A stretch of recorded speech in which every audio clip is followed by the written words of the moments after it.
Salam sejahtera bagi kita semua. Semoga kita dalam keadaan sehat dan berbahagia, dan semoga semua makhluk berbahagia.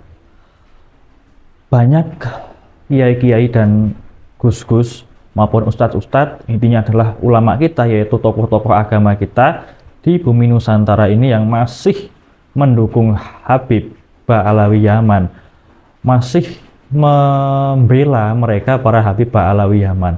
Nah, itu kan menjadi sebuah satu kemirisan. Artinya adalah bahwa masyarakat dan umat muslimin secara umum itu sudah banyak yang tersadarkan, yang mereka sudah mulai berani mengkritisi daripada para imigran Yaman itu. Tetapi malah justru tokoh-tokoh agama, termasuk juga para pejabat, itu malah justru bungkam, diam seolah tidak tahu, acuh tak acuh, dan tidak berani bicara. Kira-kira apa alasannya? Nah, saya mencoba untuk merangkum dari apa yang saya amati dan apa yang saya pelajari, bahwa beberapa alasan terkait dengan kenapa para tokoh-tokoh agama kita itu mereka bungkam, mereka diam terkait dengan kasus maupun terkait dengan polemik dari Habib Ba'alawi Yaman. Sekali lagi adalah polemik secara umum terkait Habib Ba'alawi Yaman, bukan hanya terkait nasab. Karena ketika kita membahas terkait dengan nasab, itu urusan mereka yang ahli di bidang pernasaban tersebut, ahli di bidang DNA, ahli di bidang yang kemudian terkait pada pengetahuan untuk melacak keberadaan dan kebenaran nasab tersebut. Dan itu bukan suatu bidang yang dikuasai oleh banyak orang, bukan suatu tupoksi bagian yang bisa dibahas oleh semua orang. Hanya ahli-ahli yang membahas, ahli-ahli yang mempelajari dan meneliti, sedangkan para masyarakat, para umat itu hanya sekedar taklid, hanya ikut-ikut saja. Tetapi pada kelakuan-kelakuan, perilaku pada Habib Ba'alawi Yaman yang itu memang tampak secara nyata, misalnya secara verbal dari cara mereka bicara, apa yang mereka bicarakan, kemudian secara fisik, perilaku fisik, bagaimana mereka itu memperlakukan para pribumi, bagaimana mereka itu berlagak ketika berjalan, ketika kemudian masuk ke mobil dan lain sebagainya, ketika mereka di panggung atau bersinggungan dengan masyarakat dan umat muslimin secara umum. Itu yang bisa diamati oleh semua orang, itu yang bisa dialami oleh semua orang, dan itu bukan suatu hal yang kemudian harus ahli ilmu yang membahas.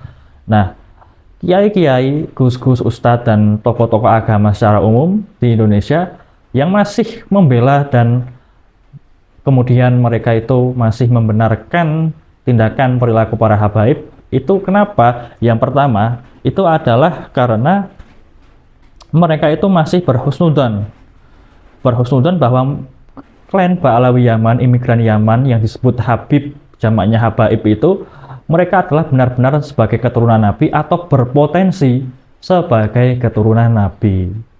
Dan karena mereka berpotensi sebagai keturunan Nabi atau diyakini sebagai keturunan Nabi, maka mengkritisi mereka, kemudian anti terhadap mereka itu adalah suatu bentuk pembangkangan terhadap keturunan Nabi, yang mana bisa menyakiti Nabi, kemudian bisa juga sampai kualat, dalam tanda kutip takut kualat, jadi takut kualat, dan juga kemudian menyebabkan tidak mendapat syafaat dari baginda Nabi karena anak keturunannya dalam tanda kutip dizolimi, seperti itu.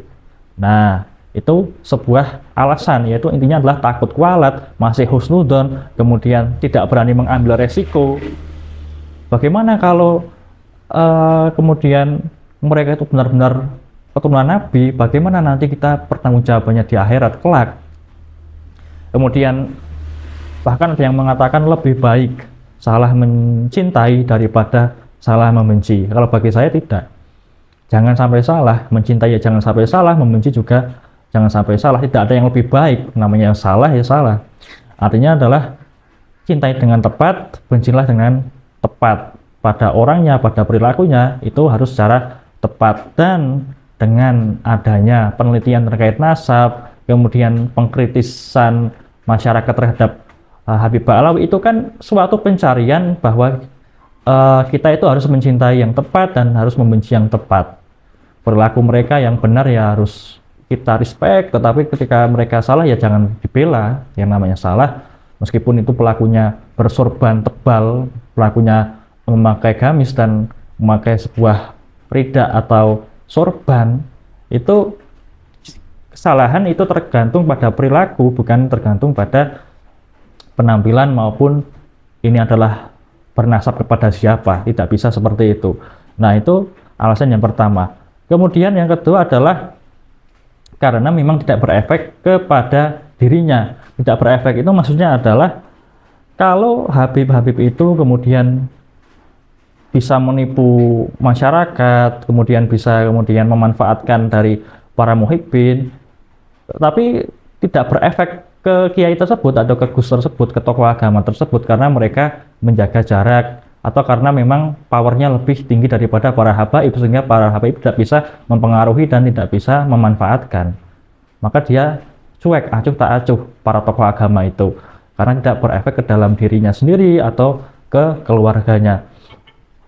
Kemudian apalagi karena sering satu panggung. Misalnya pada konser sholawat, nanti yang bagian sholawatan itu adalah si Habib-Habibnya itu, kemudian nanti yang berceramah itu adalah si gus, si kiai tersebut. Nah, itu kan satu kerjasama, artinya adalah satu event yang dibangun bersama dengan dua tamu istimewa, yaitu satu dari kiai-kiai pribumi, gus-gus pribumi, kemudian yang satu adalah dari Habib-Habib klan Ba'alawi Yaman.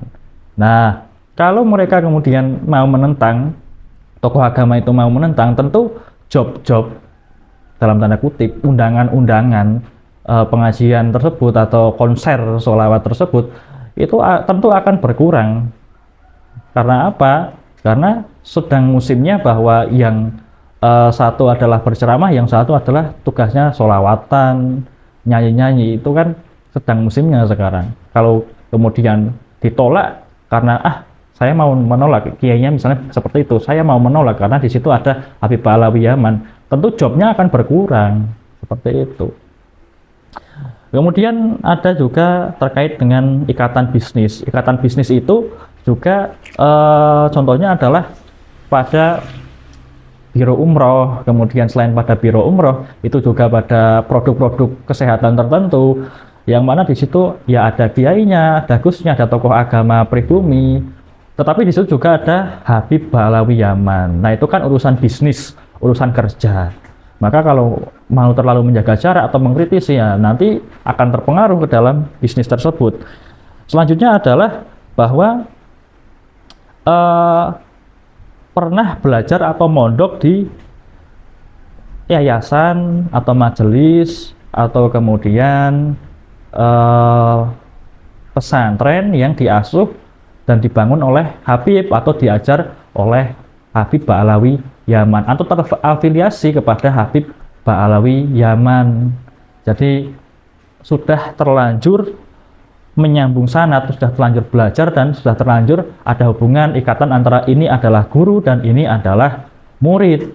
Dan itu menjadi suatu beban moral tersendiri, menjadi suatu dilema. Artinya kalau kiai tokoh agama tersebut misal pun sudah menyadari bahwa Habib Ba'alawi itu problematik, Habib Ba'alawi itu ada berbagai macam hal yang janggal, tetapi sudah terlanjur menyambung sanad, sudah terlanjur belajar dan juga mengambil ilmu dari si Habib tersebut, sehingga menjadi dilema dan akhirnya tidak berani bersuara, tidak berani merawan dan tidak berani menyampaikan pendapat.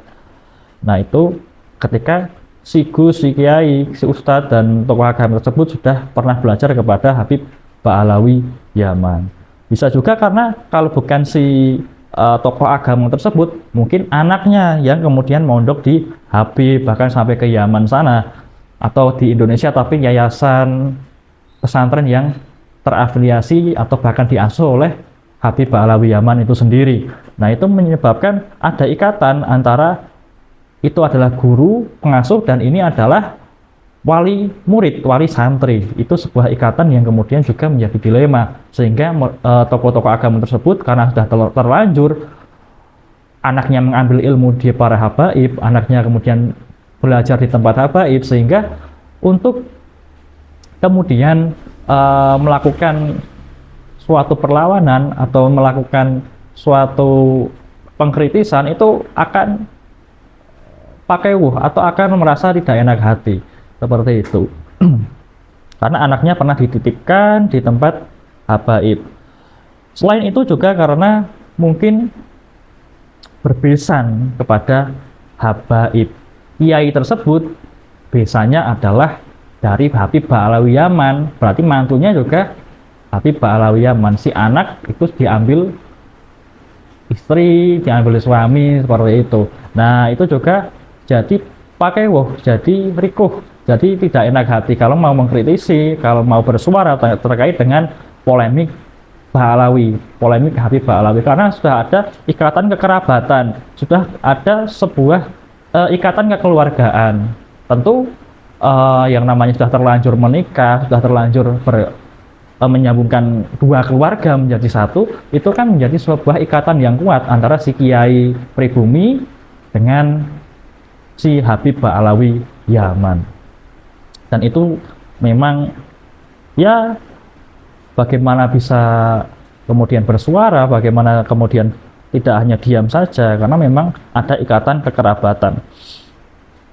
Selanjutnya adalah karena sudah terlanjur mengamalkan amalan dari Habib atau tarekat dari Habib. Kalau tarekat dari habaib berarti tarekat Alawiyah secara umum. Kemudian kalau amalan-amalan dari Habib Ba'alawi Yaman, kita ambil contoh seperti Rotibul Haddad, Maulid Simtud Duror, Rotibul Atos, Wirdul Latif, dan lain sebagainya. Itu semua adalah dari Habib Ba'alawi Yaman, yang mana kemudian para kiai ini sudah terlanjur mengamalkan, bahkan tidak hanya mengamalkan, dia mengijazahkan, dia menyebarkan ke masyarakat luas, yang sanadnya adalah tersambung kepada para habaib. Tentu kalau kemudian ada polemik nasab habaib ini, ya tentu masih akan tetap membela habaib, karena sudah terlanjur kerasan, sudah terlanjur mengamalkan dari amaliyah-amaliyah Habib Ba'alawi Yaman. Nah, kurang lebihnya seperti itu, berbagai macam alasan kenapa ketika umat sedang geger-gegernya, ketika masyarakat sedang ramai-ramainya memperbincangkan, dan kemudian di mana-mana Habib itu sudah ada penolakan, baik oleh organisasi masyarakat, kemudian oleh banom-banom NU, kemudian oleh berbagai macam lapisan masyarakat, sudah banyak penolakan. Justru malah ulamanya, kiainya, ustadz-ustadznya tidak berani bersuara, tidak berani kemudian menyampaikan pendapat, tidak berani kemudian secara tegas, secara terang-terangan menyampaikan bahwa kejanggalan-kejanggalan pada klan Ba'alawi Yaman itu memang ada. Nah, itu tadi yang saya sampaikan adalah berbagai alasan yang melatar belakangi atas bungkamnya para kiai, para gus, para ustadz yang tidak berani bersuara terkait dengan polemik nasab habaib Ba'alawi Yaman. Terima kasih, tolong dicermati, kemudian direnungkan bersama dan pikirkan kembali tindakan apa yang harus kita lakukan. Semoga semua makhluk hidup berbahagia.